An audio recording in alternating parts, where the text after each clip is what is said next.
Have you ever felt a sudden heaviness in your chest for no reason, or sensed a strange shift in the energy around you, like something invisible was quietly working against your peace? Sometimes, what we dismiss as coincidence is actually a sign. In the words of the Stoics, what stands in the way becomes the way. But what if the obstacle you're facing isn't from within, but something directed toward you? In this video, we're going to explore hidden patterns that often go unnoticed, patterns that may reveal you're not just dealing with bad luck, but with something more intentional. Whether you believe in spiritual attacks or not, the symptoms can be very real. Drained energy, fractured relationships, and a creeping sense that something is off. This isn't about fear, it's about awareness. Because once you see the signs, you can no longer be controlled by them. So if any part of you feels that something in your life isn't quite right, stay with me. What you're about to learn might just bring the clarity and protection you've been searching for. Number 1. Persistent blockages in goals and personal growth. There are moments in life when no matter how focused, disciplined, or prepared you are, nothing moves forward. The doors that once opened with ease now feel bolted shut. Your progress stalls. Your motivation flickers. It's not fatigue. It's a fog, a spiritual heaviness that weighs on your will. Seneca once wrote, "Fate leads the willing and drags the unwilling." But what if the resistance you're facing isn't fate? It's interference. Let me tell you about Malik, a rising fashion entrepreneur. After months of success, he was gearing up for his biggest launch yet. But within days, his supplier dropped him, his website glitched repeatedly, and several influencers mysteriously pulled out of paid partnerships. It didn't make sense. Everything had been lined up perfectly, and still, it all fell apart. Witchcraft doesn't always strike with drama. Sometimes it simply blocks. It chokes momentum right before the breakthrough. It doesn't just want you to fail, it wants you to stop trying. Marcus Aurelius said, "The impediment to action advances action. What stands in the way becomes the way." But before you can turn the obstacle into the path, you must recognize whether it was placed there by chance or by design. If you're feeling stalled despite relentless effort, especially in areas that once thrived, look closely. When blockages come suddenly, repeatedly, and with no rational cause, they may not be random, and that's when awareness becomes your first act of protection. Number 2. When the body whispers. What the soul already knows. Sometimes your body knows before your mind can understand. You wake up tired, not from lack of sleep, but from something deeper, something that no blood test, scan, or medication seems to touch. You feel like you're walking through molasses, carrying a weight you can't name. This is more than burnout. This is your inner alarm system ringing in silence. Epictetus once said, "The body is the servant of the soul." But what happens when that servant begins to suffer without clear cause because the soul is under attack? Let me tell you about Linda. Linda was the kind of person who lit up a room. Entrepreneurial, magnetic, full of life. She was used to working long days, attending gatherings, and staying energized from dawn until late at night. But one month, something shifted. She began crashing every day around 2 p.m., not just tired, but completely depleted. Her body felt like a dying battery, drained, empty, heavy. She went to her doctor. Tests, labs, sleep studies, all came back normal. Her lifestyle hadn't changed. Her diet was clean. She wasn't sick in the conventional sense, and yet she could barely get out of bed. Worse still, her emotional state began to unravel. Waves of unexplained sadness would crash over her, only to vanish without reason. Social anxiety crept into spaces that used to feel like home. She started dreading certain rooms in her house and avoiding specific people who once brought her joy. And then came the nightmares, vivid, disturbing, and strangely consistent. Dark figures watching her, paralysis, an overwhelming sense that she wasn't alone, even in sleep. Now, people might say, it's just stress, or maybe she's depressed. But here's what made it different. None of the usual solutions worked. Antidepressants dulled nothing. Herbal remedies, meditation, even changing her sleep routine, nothing touched the core of the issue. Linda wasn't just unwell, she was under spiritual interference, and the Stoics knew that some battles are invisible. Marcus Aurelius wrote, "The impediment to action advances action. What stands in the way becomes the way." But to transform an obstacle, we first have to name it. And sometimes the obstacle isn't inside us, it's coming from beyond us. Witchcraft in many traditions is not about spectacle, it's about disruption. It targets the source of your strength. For some, it's physical energy. For others, it's creativity, confidence, or inner peace. Whatever makes you you is what gets dimmed, distorted, or drained. Artists may lose their spark. Athletes get plagued by random injuries. Speakers develop anxiety. Healers feel heavy and disoriented. The symptoms are tailored because the attacks are intentional. Linda only began to understand the truth when she traveled to visit her sister in another state. Within hours of arriving, she felt lighter, more herself. No fatigue, no anxiety, no dreams. But every time she returned home, it all came flooding back, especially after interactions with a particular colleague known for envy and manipulation. The pattern was too consistent to ignore. If you're experiencing symptoms that defy explanation, and especially if they resist every attempt to treat them, you need to stop looking only outward and start listening inward. Begin documenting your patterns. When do the symptoms flare up? Who were you with? Where were you? What had just happened? You're not being paranoid. You're being perceptive. The body is honest. It can't fake alignment. It reacts when something's wrong, especially when your spirit is under siege. These physical and emotional anomalies are not just signs of imbalance. They might be evidence of interference. And when combined with the persistent setbacks we explored earlier, they begin to form a bigger picture, one that reveals the spiritual undercurrents shaping your reality. Don't ignore the whispers. They are often warnings. Your task isn't to fear them, but to heed them, then rise above them with clarity, intention, and strength. Because awareness, once awakened, cannot be undone. And in that awareness lies your first step toward true spiritual sovereignty. Number 3. When the people closest to you suddenly feel like strangers. Few things cut deeper than the silent collapse of a once solid relationship. It begins without warning, a strange tension, a cold glance, a conversation that feels off. Suddenly, the friend who once knew your heart now barely answers your texts. Your trusted confidant avoids you, and you're left wondering, what changed? But here's the thing, nothing changed, except everything. This is one of the more insidious signs that witchcraft or negative spiritual interference may be working its way into your life.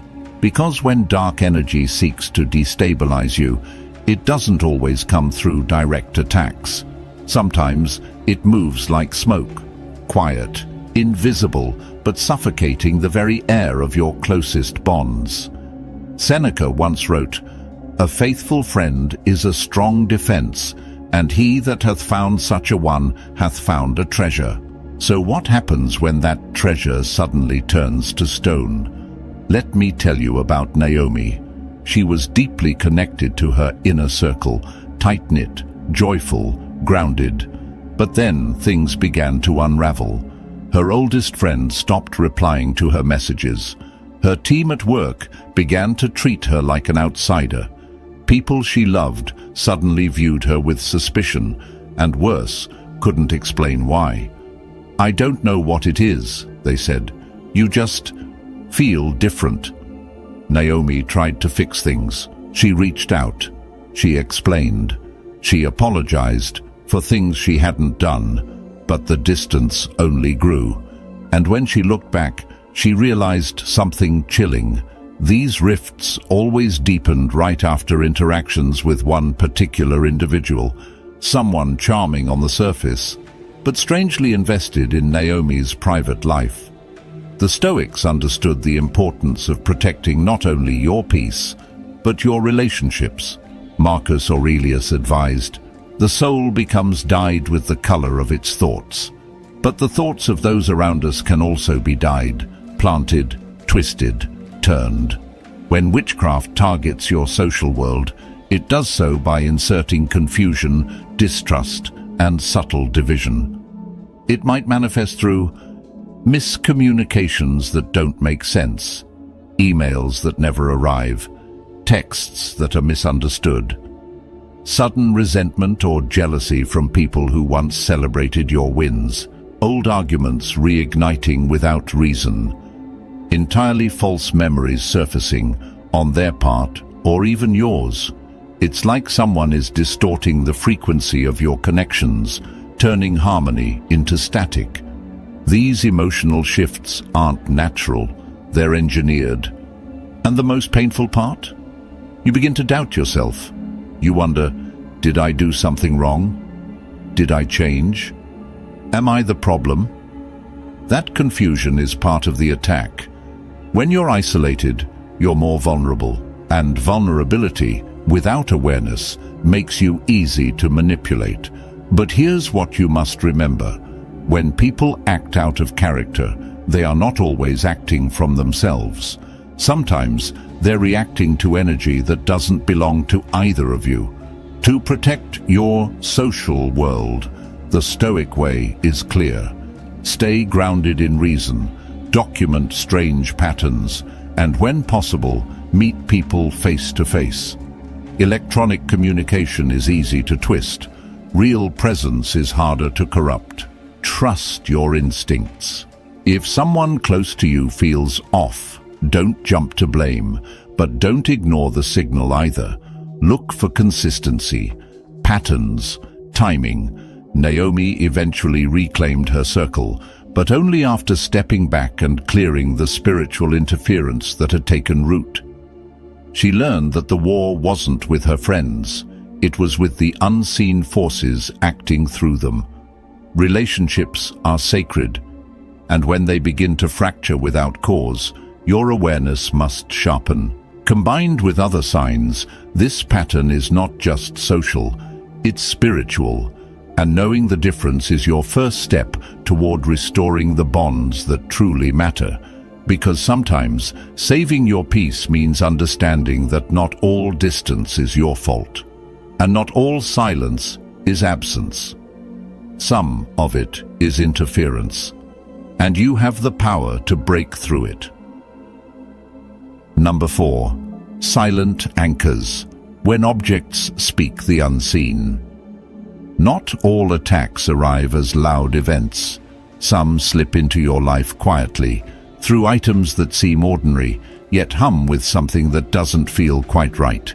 A strange coin under your doormat, a pouch of powder in the corner of your closet, a gifted trinket that gives you chills when you touch it. These are not mere oddities.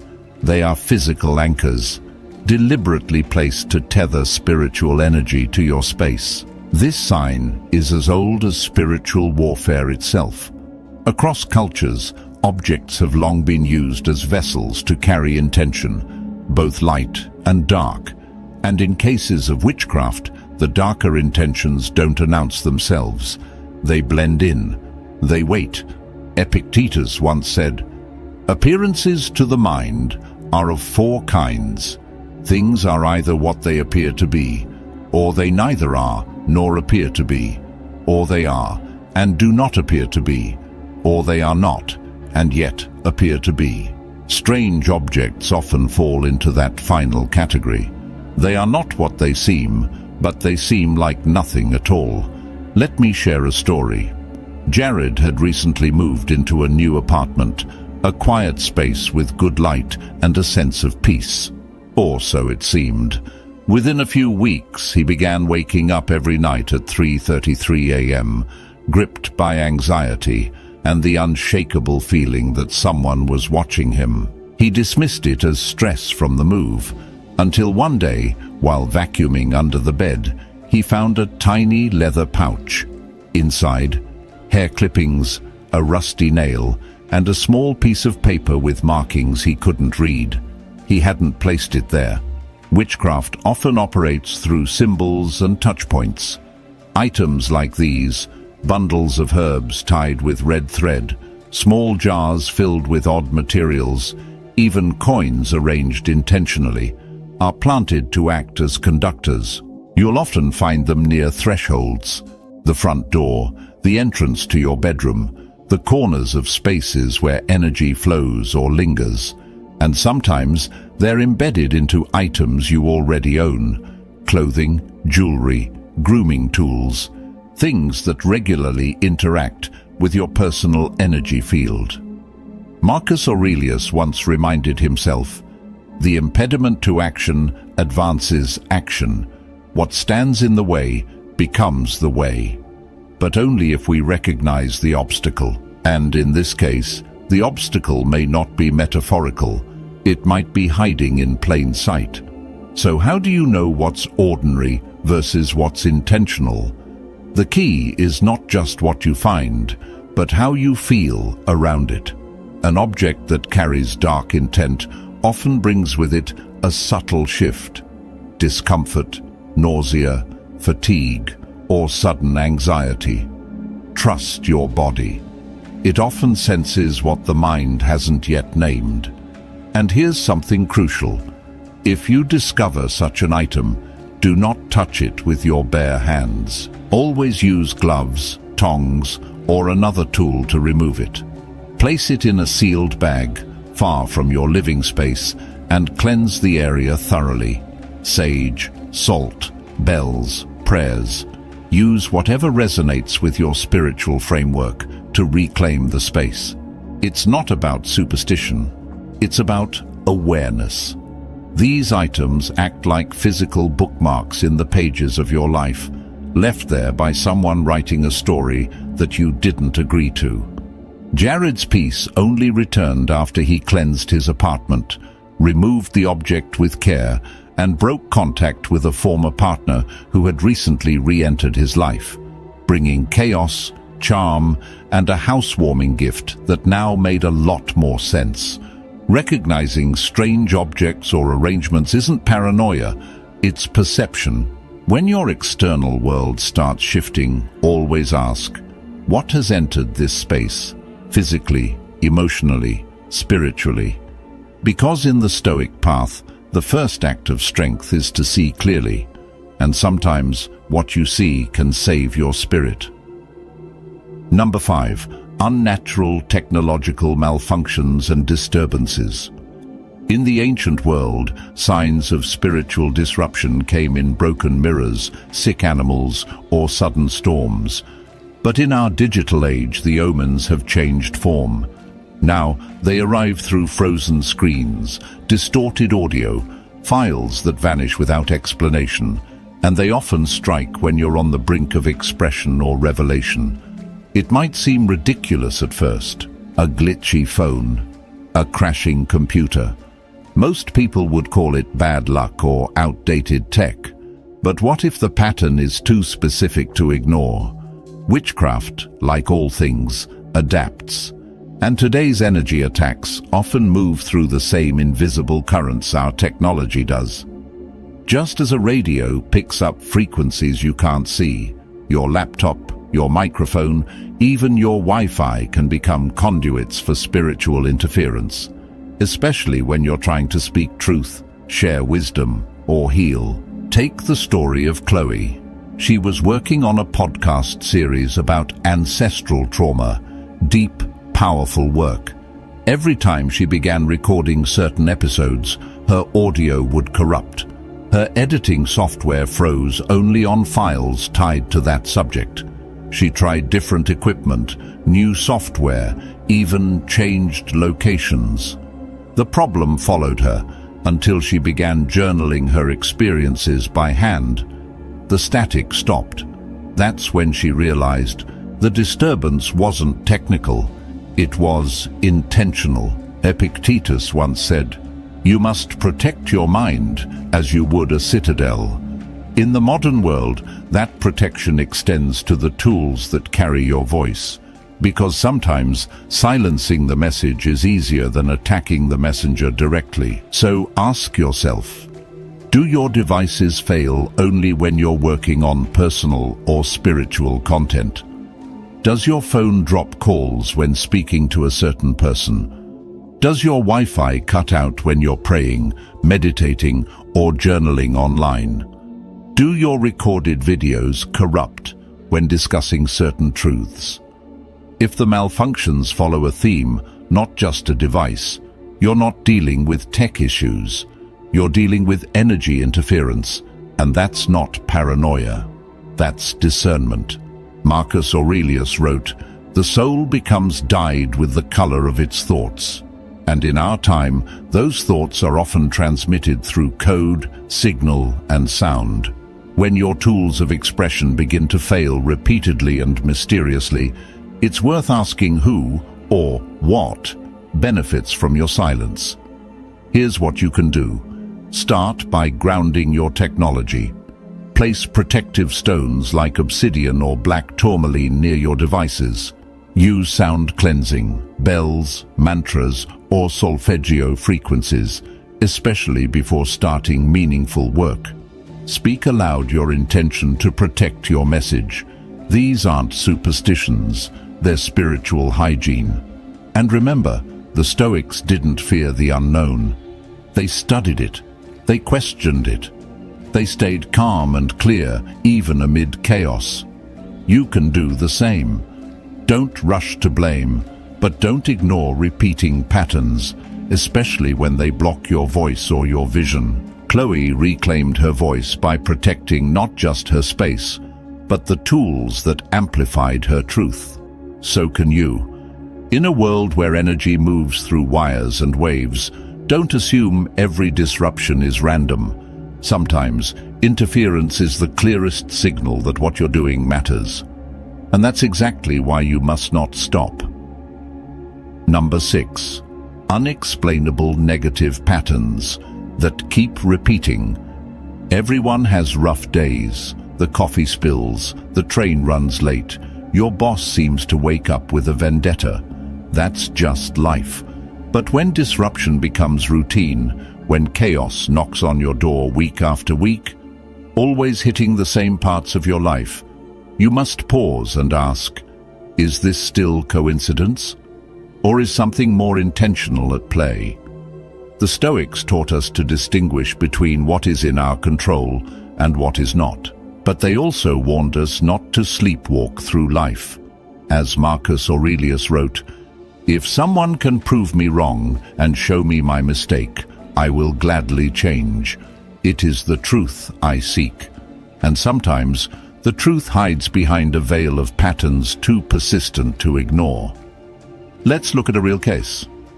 Dante was a gym owner whose business had thrived for years. Steady clients, glowing reviews, and a strong local following.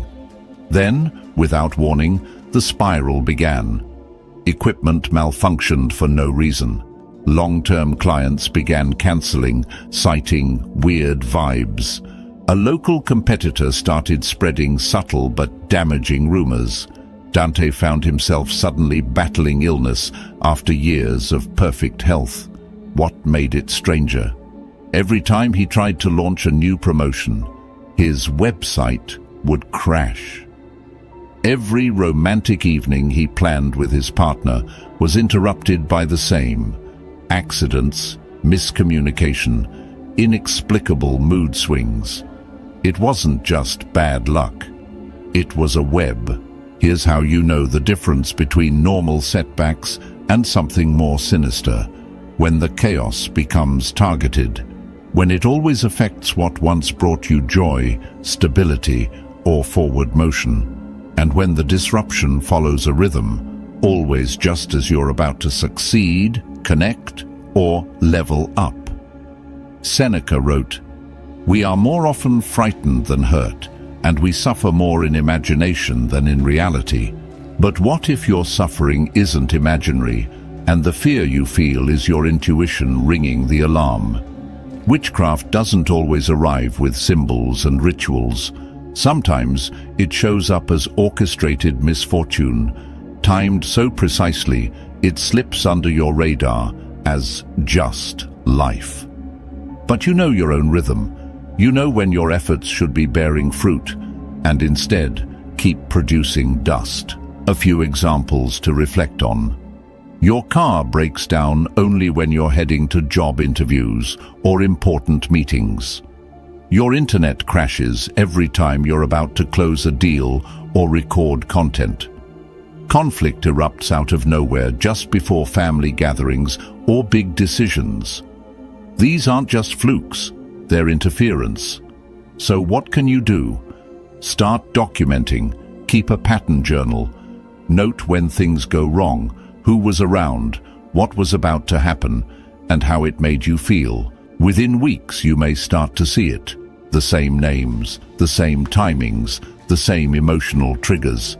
That's not paranoia, that's pattern recognition. And in the Stoic path, awareness is the first step to freedom.